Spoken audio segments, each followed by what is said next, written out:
അമേരിക്കയുമായി tariff ധാരണയിലെത്തി Japan. 15% താരിഫായിരിക്കും Japan ഉൽപ്പന്നങ്ങൾ ഇറക്കുമതി ചെയ്യുന്നതിന് അമേരിക്ക ചുമത്തുന്ന നികുതി.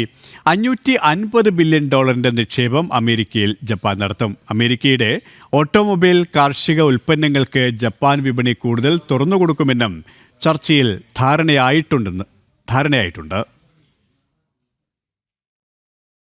15% ജപ്പാനെ അമേരിക്ക പ്രഖ്യാപിച്ചിരിക്കുന്ന പുതിയ താരിഫ്. ട്രംപ് സമൂഹമാധ്യമത്തിലൂടെ ഇക്കാര്യം അറിയിച്ചു.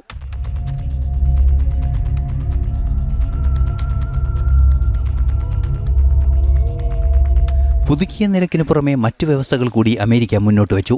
കരാർ പ്രകാരം $550 ബില്യൺ നിക്ഷേപം അമേരിക്കയിൽ ജപ്പാൻ നടത്തും. അമേരിക്കയിലെ തൊഴിലവസരങ്ങൾ വർദ്ധിപ്പിക്കാൻ കൂടി ലക്ഷ്യം വെച്ചാണ് അധിക താരിഫ് ട്രംപ് നടപ്പാക്കാൻ തീരുമാനിച്ചിരിക്കുന്നത്.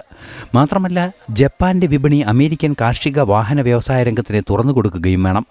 ഓഗസ്റ്റ് 1 മുതൽ ജപ്പാന് 25% താരിഫ് ചുമത്താനായിരുന്നു നേരത്തെ ട്രംപിന്റെ തീരുമാനം. ഇന്റർനാഷണൽ ഡെസ്ക്, ജനം.